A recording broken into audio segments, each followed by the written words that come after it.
Enzo Ferrari ran, operated, maintained, and beat the rest of the world's best in the 30s, but also on his modern cars, especially his modern racing cars.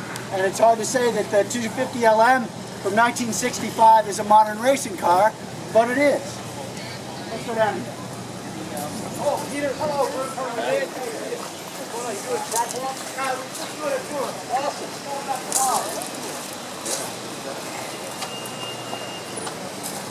Came out, it was like, so thank you very much, everybody.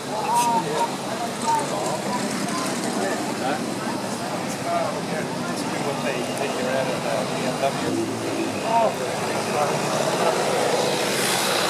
Excuse me.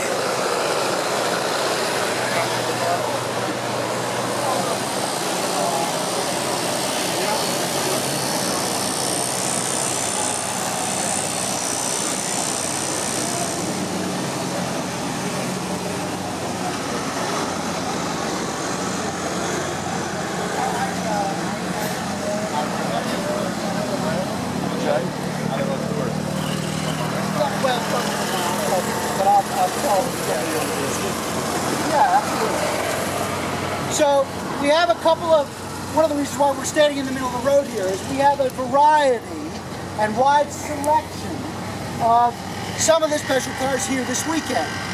On the far side of the road we have the original Chaparral, which was a car built by the great Texas engineer Jim Hall, who is still alive and still enjoying bringing his cars out for a brisk run. But the number 66 car with its hood up under that tent was the very first one. And it is being driven this weekend by a fellow named Jack Bachstrom, who has been racing for 55 years, and he makes that car go very, very well. We have Formula Atlantics, we have a couple of pre-war Alfa Romeos on the far end of that tent. We have some Formula Juniors that were built by Lotus on the far end of this tent. But here, this is sort of the bread and butter of American sports car racing in the 50s and 60s. The Jaguar, the XK 120, 150 coupe, morphing into probably one of the most successful production-based cars ever to race, and that is the ubiquitous Porsche 911. We have another version of the Elva, the purpose-built sports racing cars. Generally, American sports car racing has been divided into two parts. You had modified production cars, or cars that began their lives driving on public roads and then became modified to race on the track. And you had purpose-built cars that were never designed to drive on the road. And so here we see a great selection of a couple of versions. The Alfa Romeo Giulietto, one of the prettiest small convertibles ever made. Two examples right here. All aluminum, twin overhead camshaft, 1300cc engine, putting out almost 100 horsepower out of 91 cubic inches. So really quite advanced for its time.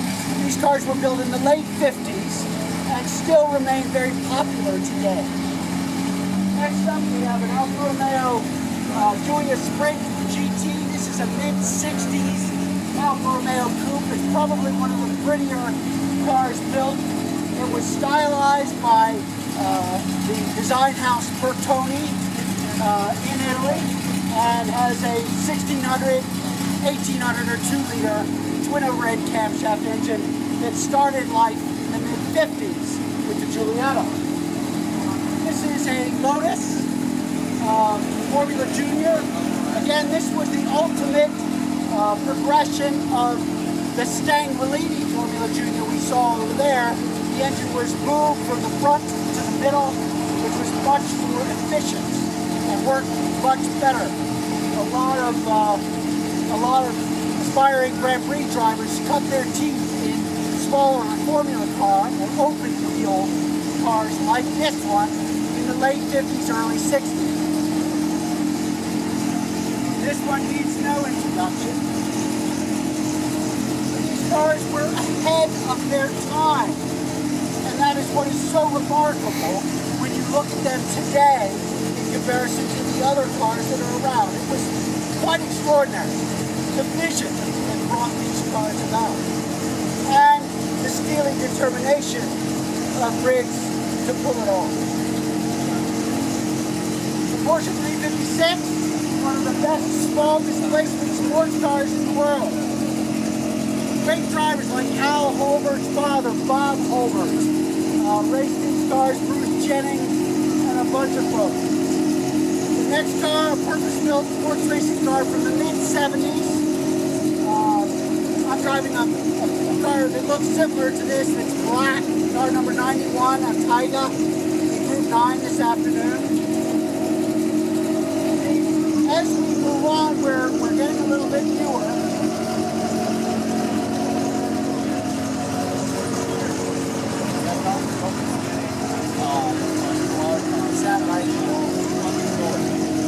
Right here we have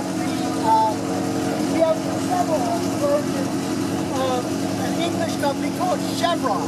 Chevron built purpose-built two-seater sports racing cars that raced these long-distance races in the 70s and did quite well. This is a B16 from 1970, and it looks swoopy and modern even today. Next car is one of the most attractive sports racing cars ever built. This is a Porsche 904, the original Carrera. This car is being driven by Sandra McNeil, who is poking her hand through the passenger window. Sandra races her and her husband's extraordinary collection of cars that include a Cooper Monaco, which looks similar to that, and also one of the surviving, very well preserved Ferrari 250 GTOs. So if you've been to this event before and have seen a 250 GTO, one of which recently sold in private treaty for more than $50 million, she's the one that's racing it. And it's quite extraordinary.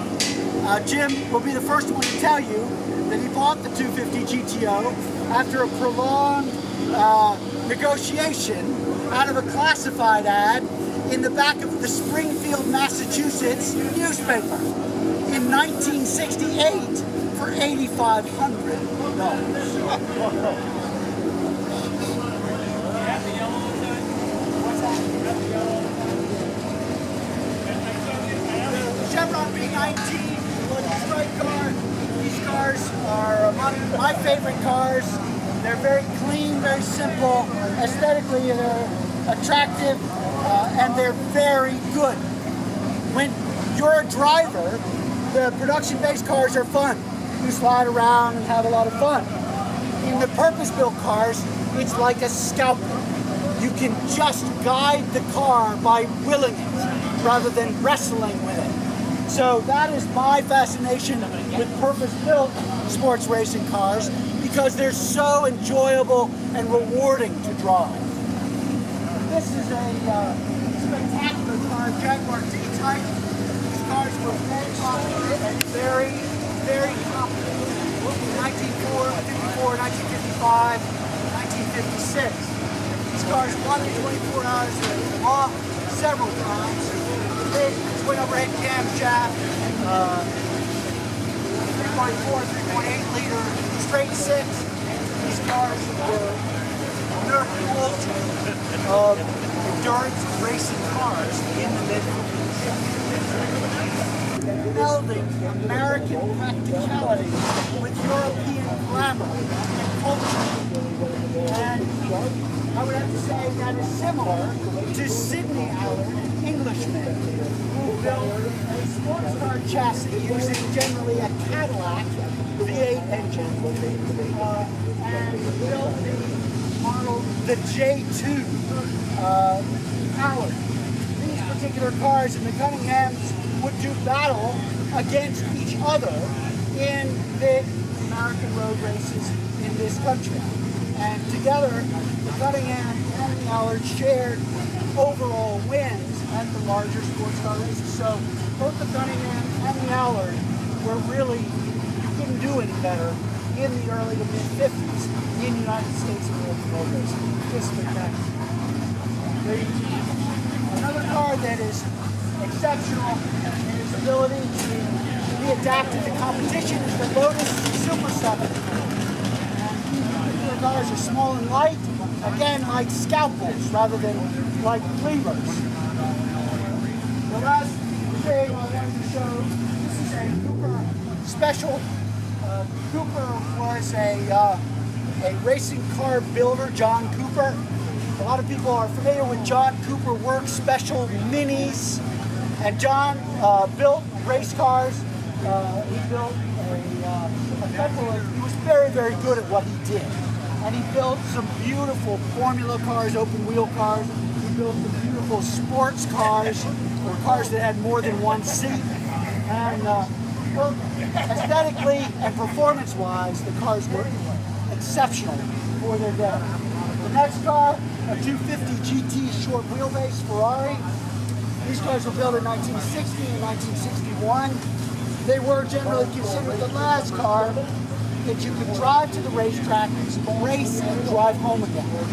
And the 250 GT short wheelbase is now between $6 and $10 million in value, and it's a pretty spectacular piece. Really. But it's fun that we have these cars around. We have some extraordinary examples. Aston Martin that has been rebodied, but still attractive nonetheless. And almost 300 of these cars will be on track at some point. So, thank you for coming.